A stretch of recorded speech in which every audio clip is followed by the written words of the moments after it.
The three most intriguing players for the upcoming Utah Jazz season.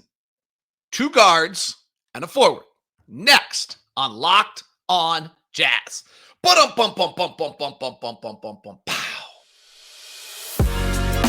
You are Locked On Jazz, your daily podcast on the Utah Jazz. Part of the Locked On Podcast Network, your team every day. How are you? I'm David Locke, radio voice of the Utah Jazz, Jazz NBA insider. This is Locked On Jazz, your daily podcast on the Utah Jazz, giving you insight, expertise, geeky numbers, and hopefully making it way better to be a Jazz fan. Today, 3 Jazz players that are the most intriguing to me for this upcoming season. I'll break them all down for you. Touch on Jazz Plus if we get a chance. A lot of news since I've been gone. Special thanks to Leaf Tulane for his amazing Jazz coverage this offseason. He's done great work. It's here. Will Hardy, Justin Zanuck meet with the media today.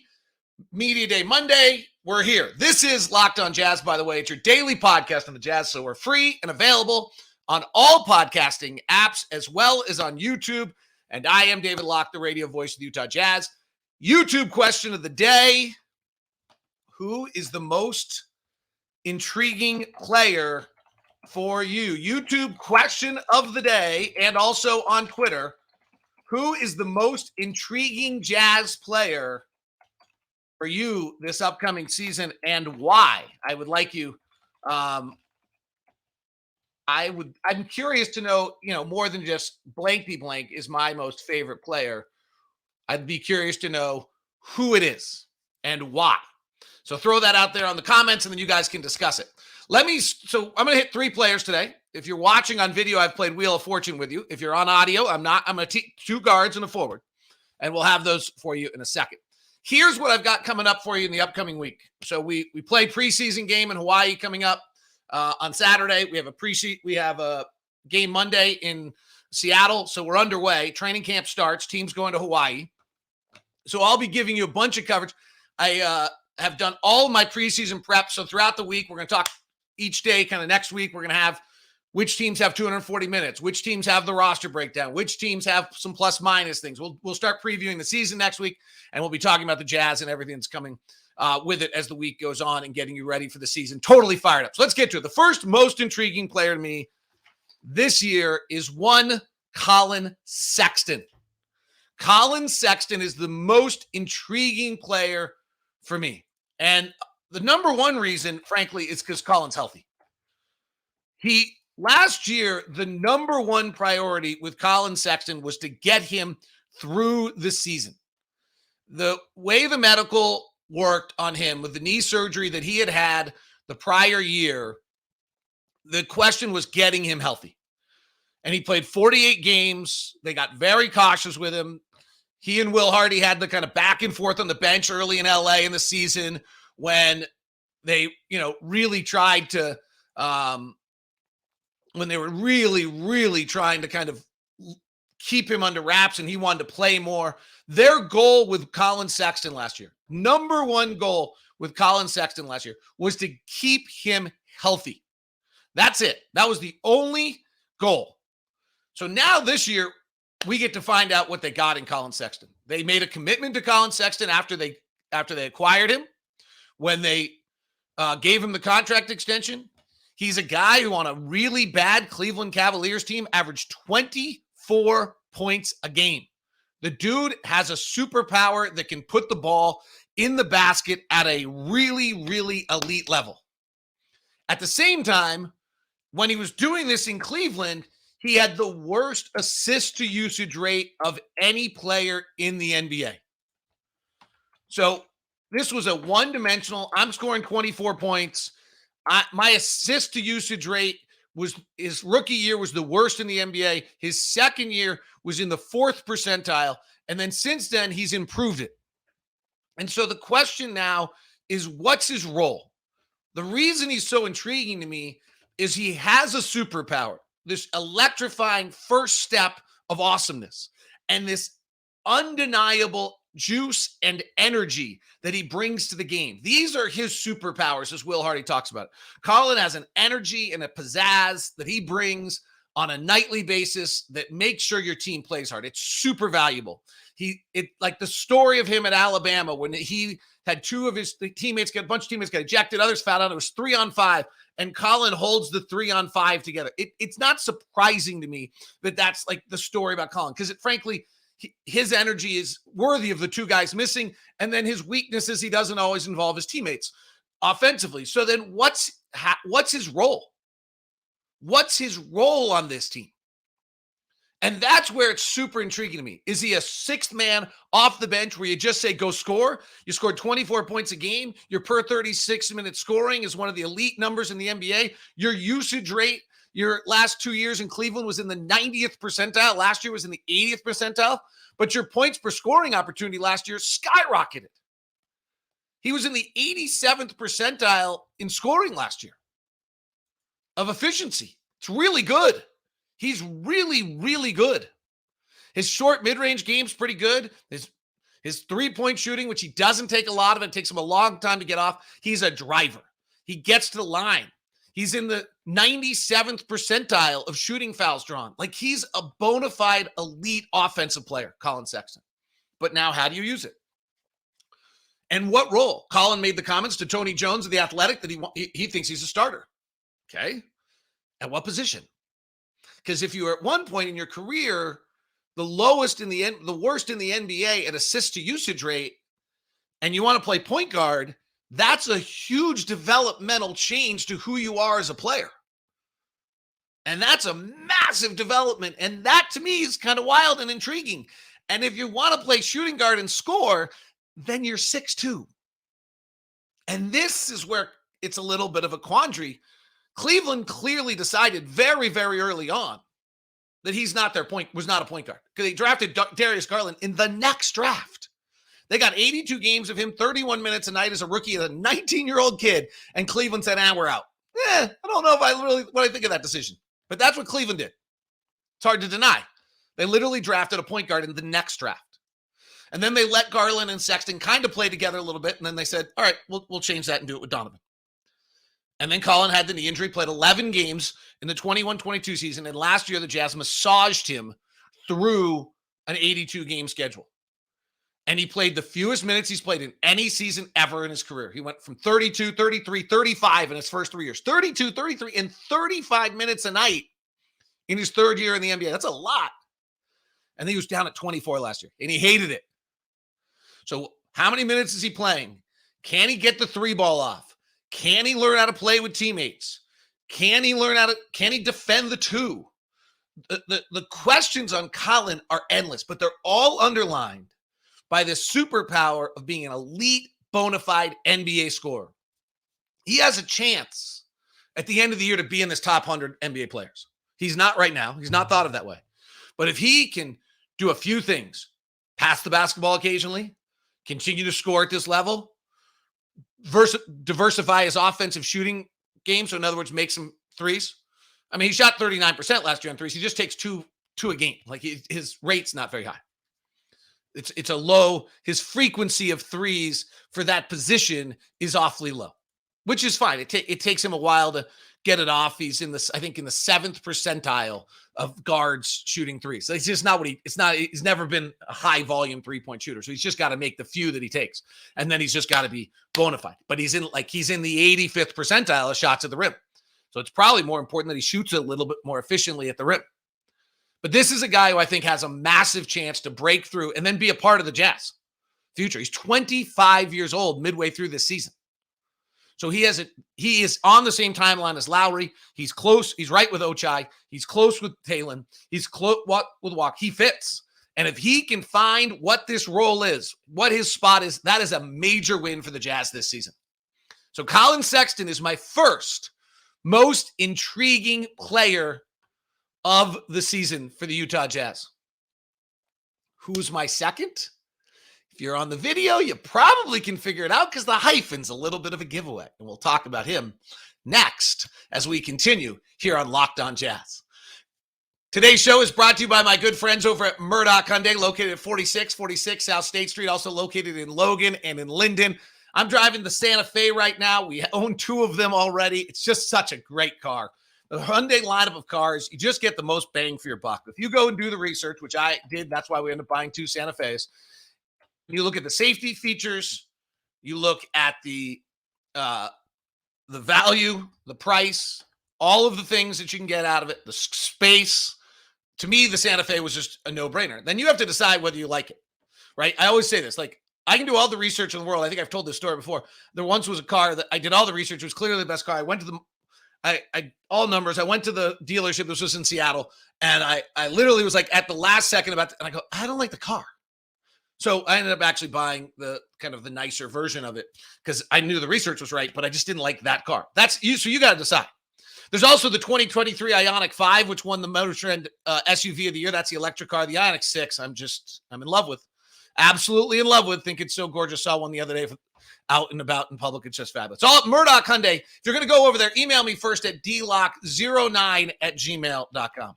Speaking of emailing me, if you are trying to navigate this incredible world of mortgages, which is not the easiest thing right now, I got the guy to help you out. So Intercap Lending, our guy Steve Carter does fabulous, fabulous work. He's really one of the best customer service people out there, and I really hope he can help you out. And so what we've done with Intercap is we've got a Locked On Jazz corporate account to make sure that you get the best deal.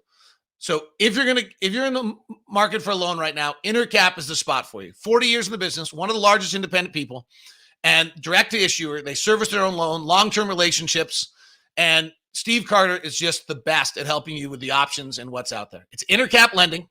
The direct line for Steve Carter is 385-800-8528. If you want me to set you up, I can just email him and get you guys connected. So email me at dlock09@gmail.com. And they are available more than just Utah. So Intercap Lending, NMLS number 190465. If you're a Jazz fan listening somewhere else, you still can get Intercap Lending somewhere else. Thanks so much for making Locked On Jazz your first listen of the day. We are free and available on all podcasting apps as well as on YouTube. For those of you that are sports fans in Los Angeles, Atlanta, Dallas, or Minnesota's coming soon, we've actually launched our first ever streaming stations on an app on Roku called News On. It's pretty cool. Search Locked On, and you can find it. You get all your Southern California sports, all your Atlanta, all your Dallas. Hopefully more to come. Hopefully a national channel here in the near future. So excited to have all of that coming your direction. Will Hardy and Justin Zanuck will meet the media Friday. It's Jazz Media Day on Monday. So we've got both those things coming your direction here. I'll probably give you maybe an extra show today or an extra weekend show after Will and Justin are done today. I'll also be doing a bunch of YouTube shorts this year, so stay subscribed on YouTube and we'll get you that information. So my second most intriguing player is Horton-Tucker. So Horton-Tucker is intriguing to me for a lot of reasons. And it kind of goes back to the same thing a little bit on Collin Sexton. Like there is a unique skill set that makes him intriguing. Some people have told me, other than Jordan, he's the best athlete on the team. There's a rumor out there that the 6'4", 235-pound Horton-Tucker, who I think most people would have characterized like on the heavier side for an NBA player who was a ball handler, has done a tremendous amount of work in the offseason to change his body. I'm curious to see this in person and see whether it's true. The other thing I think is most interesting about that in regards to that is if this is true, does he lose his superpower? Because part of his superpower is this insane athleticism with this bowling ball body. And if he gets a shoulder on you, he is gone. There's like no stopping him at any point in the process if he gets by you. And so I do get a little nervous when I hear these stories about like, well, we're going to do this and change his body this way. And then you're like, well, did you just take away his superpower? On Talen, what's most interesting to me about Talen is what he did at the end of last year for two reasons, one positive and one quite honest. I'm generally a believer that like the end of the year stats on a team that's not winning games against other late seasons are kind of useless. I mean, I don't want to I'm not a big believer in him. On the other end, the dude went for 19 points, 5 rebounds, and 6 assists a game in the final 18 games he played, shooting 44% from the field and 33% from three. 19, 5, and 6. again, I generally think late season numbers on teams that aren't winning games, I just throw them out because someone's got to score 100 plus points and you got to get the numbers and you're on the floor for 30 minutes and you get them. But those are real numbers. The eyeball tells you that there's a unique skill set in here that gives Horton-Tucker the chance to do some things. And that's that physical size, that's ability to get by guys and to penetrate. His usage rate last year was in the 93rd percentile of all guards. That's a crazy high number. It's not a real, again, we get to the Collin Sexton question. So what's his role? His assist rate, though, was in the 99th percentile. Now that's suddenly super interesting. Let me contrast that to Collin Sexton. Collin Sexton was in the 80th percentile usage. His assist rate's in the 47th percentile, which is better than it was his first 2 years, which was in the 4th and the 6th percentile.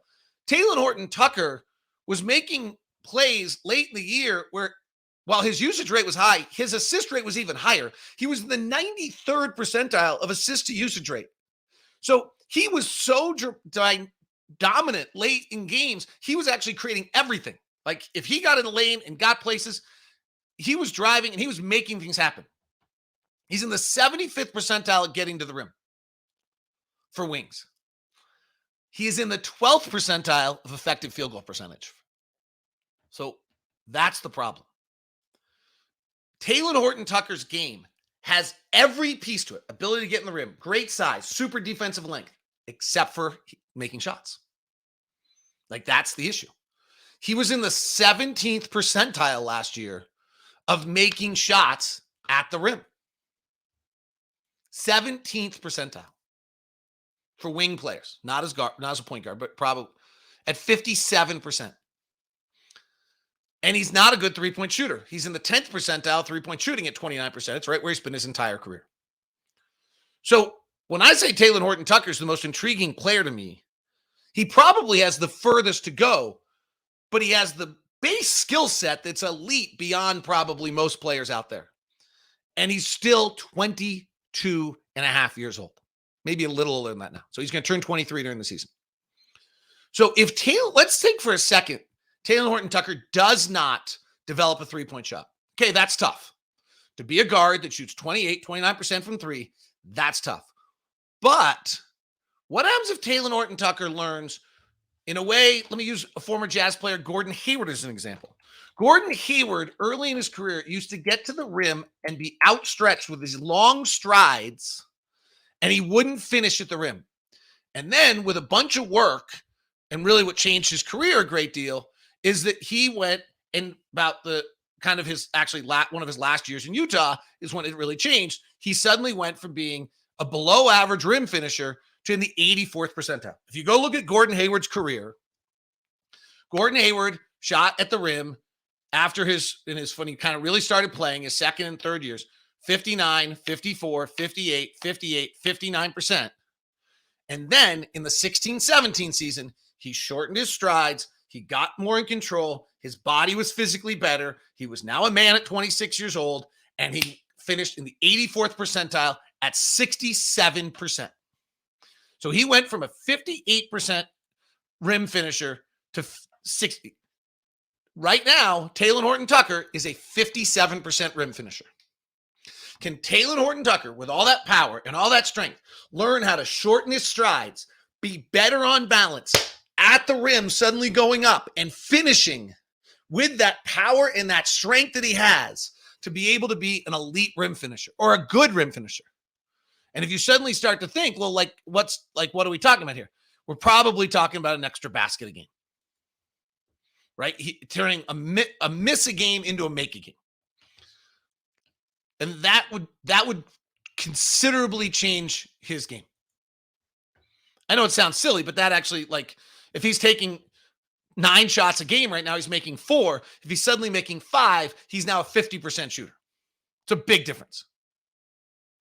He's not a big-time three-point shooter. And maybe asking him to become a big-time three-point shooter is too much. Maybe that's not a fair request for him to make. But if he can become a better rim finisher, better two-point shooter, then if he's playing with the ball in his hands, then his lack of gravity as a shooter might not be as dramatic, particularly when we go back to the fact that when Horton-Tucker was on the floor, he's not just scoring for himself. He had this incredible assist rate. And the last piece of the puzzle here on Horton-Tucker that to me is so interesting is if you go look at what he did in LA, and from my conversations with him, what he told me is, hey, in LA, my job was to acquiesce to whatever LeBron and Anthony Davis needed. And that's the right thing for him to do. It's the right thing for the organization to ask. Well, what that was sit in the corner and play basically as a wing, catch and shoot, because LeBron's going to have the ball in his hands.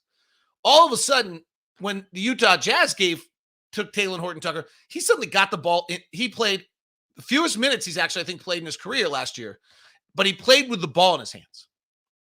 He was playing 20 minutes a night in LA, 25, and then he played 20 last year, so right on. But he played with possession. If we look at his time of possession stats, not an easy one to find and doesn't really make any sense, they're way more than they ever were in Los Angeles because he actually played point guard. It's a massive difference in position time for him than he's ever had. In LA, he played 78% of his time as the shooting small forward and 9% of the time as the power forward. And last year, he played 59% of his time as a guard. So the other part of Horton-Tucker that's most intriguing to me is this was a massive transformation of who he had been in his opening 3 years of his NBA career. And now with an offseason to prepare for it and be that guy, what does he become? And maybe some of the body and weight change is because if you're going to play the 3 and the 4 at 6'4", even with a 7-foot wingspan, you better be 235 pounds. And maybe now he's not. We'll see. So Collin Sexton and Horton-Tucker are my two guards. Who's my forward that's most intriguing to me as a member of the Utah Jazz? We'll have that for you as we continue on today's edition of Locked On Jazz. Today's show is brought to you by our friends over at DoorDash. DoorDash, firing everybody up. Football, basketball season, this is like when DoorDash comes in, but DoorDash does more than that. DoorDash does groceries. Missing the syrup for your pancakes or just ran out of your favorite coffee creamer? DoorDash grocery delivery. You can get you what you want right when you need it. Love the convenience of getting what you want when you need it right away. DoorDash delivery can stock you up for a week or last minute cravings, or I don't want to go to the store again. Burnt your last piece of toast, avocado's gone bad, hot sauce bottle empty. You got it. Grocery delivery with DoorDash. You've trusted DoorDash for your restaurant favorites, and now you can get grocery delivery that actually delivers as well. Thousands of grocery stores to choose from. You'll find the best in your neighborhood and boost your local economy. By the way, it's amazing. You come back from a trip and you go to DoorDash and you put in what you're doing, and then you arrive home and your groceries are there, and you're tired, you've been traveling, and it's the best. Even more value. You can save all your groceries and restaurants favorites with zero delivery fee on eligible orders with Dash Pass membership. Easy substitutions right in the app. Best in the class customer service. DoorDash delivers groceries exactly how you want them. Get 50% off your first DoorDash order, up to $20 value when you use the code Locked On NBA at checkout. Limited time offer. Terms apply. That's 50% off, up to $20. No minimum subtitle.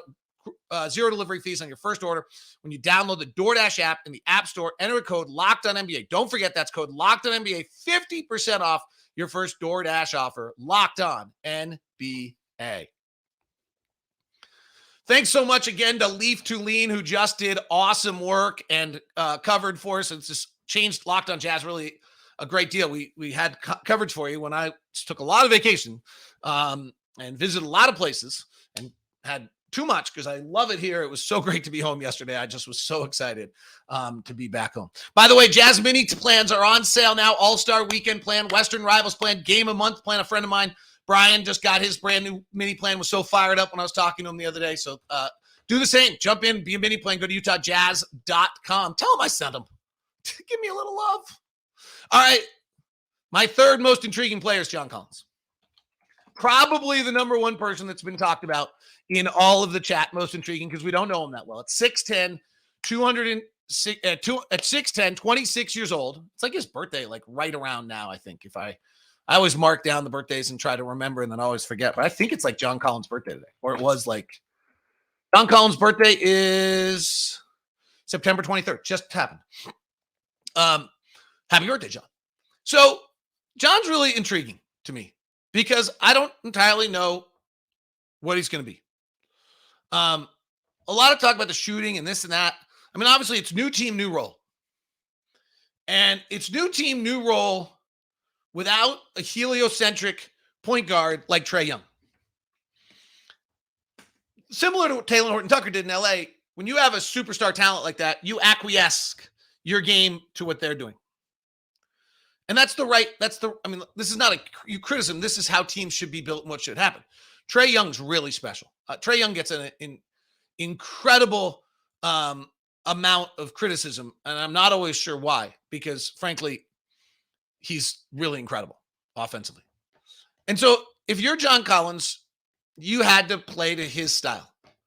And that ends up leading him to a lot of corner threes, a lot of standing in the corner for a guy that does a lot of other stuff. Last year, he ended up taking 13% of his shots in the corner, which was up from 3% in his biggest year and 6% for most of his career. Like, it just became what he did, and he didn't do it well. He went from taking like 20% of his shots as above the break threes to 31% of his shots above the break threes. Will already believes in the three, but he's not a three like zealot. The one that jumps out to me the most about John Collins in his career is he took 60% of his shots as rim shots in his opening 3 years, and he took 39% last year. So he evolved dramatically in kind of the wrong direction in Atlanta. So now, how does Will Hardy use him? What's he capable of? What is his untapped skill set? Can he play with the ball in his hands? Can he move it? Does he pass? If you go to B-Ball Index and look at a bunch of his ratings, the answer, according to B-Ball Index, which I love, is no. We know this. By the time he got the ball on that team, maybe he really felt like what he was going to do was going to shoot, because that's what gets it. Well, now if you know you're going to touch it maybe twice, maybe 3 times in a possession on a team that doesn't pass a huge amount, so let's not get too excited, or with players that don't pass too much, what does he do? The easy one everyone's like talking about is, well, we can turn around and turn John Collins into the next Lowry Markin. Okay, maybe. That feels like really aggressive to me. John Collins doesn't quite have the background of that Lowry Markin had, where you could find these pieces that kind of made sense. But it is interesting to go back and look at John Collins through B-Ball Index and kind of look at various different things of his career and say to yourself, like, okay, what are the things he does well? Even last year, like, he gets a D in three-point shooting, but he got an A- in finishing. He does some things really, really well, and he does things well enough that he always played 30 minutes a night. Now, he was described to me as one of the grandiose tweeners of all time. And so when you say what's the grandiose tweeners, what do I mean by that? What I mean by that is, on offense, he's really a 5. He sets great picks. He rolls. He's a really good roll guy, and does some. That's kind of where he's at his best. If you go back and look at the 1920 or even the 2021 seasons with John Collins, that's where he comes out at his best. Now, on defense, he doesn't have that type of rim ability or, protection. And so when he plays center, it's kind of problematic. The next side of that is, how do you, all right, just put in 1920 to 21 for his 1920 to 1921, and it didn't come up any stats. He's not that old. What can you do with him defensively if he's not as great as a 5? So who's he playing against? If he starts, how does he play in those? Does he come out early and come back in and play backups? I love that idea. What are the skills that he brings? If you go back and look at his kind of best seasons and you look at his playmaking grades, they're all Fs on B-Ball Index. Every year you kind of look at John Collins and his playmaking skills, and they come out to being Fs. Is that because he wasn't asked to be a playmaker, or because he can't? I don't know. This is where it gets exciting on a new role for John Collins to see what he can do and what pass creation does he have. His pass creation volume was a D- in most of those years. So the fact that he didn't do a lot with pass creation wasn't that big a deal. In 1 year, there's this anomaly in 21-22 when you look at his B-Ball Index grades, and all of a sudden, John Collins, from a playmaking talent, is an A- out of nowhere. These are what makes him so intriguing, is I don't think we know. I don't think he's been tapped to do those things, either because, frankly, he's not good at it, or because it didn't match with Trae Young. Why would you want, if you have Trae Young, why would you want to have John Collins creating? You wouldn't. And if you have Trae Young and DeJounte Murray, you really don't want that. But if you have a team that doesn't really have a point guard and is going to play Horton-Tucker and Collin Sexton and Jordan Clarkson and some Keontae George and Chris Dunn, then maybe suddenly John Collins is doing a little of this and he's being used differently. He's catching. The league is going to move to more and more bigs at the post like Jokic and playing off of that. It opens up the floor. If you have 5 shooters, it allows back cuts on the backside of it. Does all sorts of exciting things that Denver, with the greatest playmaker in the game, showed. But even if you don't have the greatest playmaker in the game, a lot of those principles are the true. And we saw it all throughout Summer League. And we're going to see it all throughout this. So can John Collins do that? I really don't have any idea. And I'm much more of a factual position or guy. So I, like John Kiefer over at Salt City Hoops did a nice little piece on, like, could he be the next used like Lowry Mark? And like, it was a good piece. It's a nice write. I'm not comfortable doing that because I just don't have any idea. It's going to be super interesting to watch. That's going to be one of the things that I enjoy and am most intrigued by is where are we using John Collins on the floor? How much is he handling the ball? Are we posting him? He's a pretty good post-up player. Is he playing the 5? Is he playing the 4? Is he playing all against starters? Is he playing half the time against bench players? I love that idea. That if I was in a Will Hardy coaching meeting, I would be talking about, like, how do we use John Collins against backups? I think he's the type of player who thrives in that circumstance. Maybe we start him, but maybe he's only for like the first 5 minutes, and then he circles back and he links the end of the first quarter into the second quarter against second team guys, and he's playing in 3 stints, high energy 3-stint guy. He's Walker's backup center. Super intriguing to me out of questions. Sexton and Horton-Tucker and most intriguing players. I have a really good idea of what they can do, and then the question is, how do you implement it? I honestly, at this point, despite the fact that John Collins has had 5 years in the NBA, they have been with such variations and with such dominant players, and this is such a different thing, how he is and what he's capable of doing. He was one of my most, like, numbers-wise, he was one of the darlings for a long time. And it was a mystifying to me of, like, why does Atlanta not, like, embrace this fully? And now we get to watch. And the trick is to do the Will Hardy. And the Will Hardy is to talk about the things he's great at and accentuate the things he's great at, rather than sitting around and talking about all the things he can't do and then asking him to do the things he can't do again and then complaining he can't do them. And so I am very interested to see what those things are. For example, I think he's a great role guy on the pick and roll. Okay? Let's see if we can accentuate it.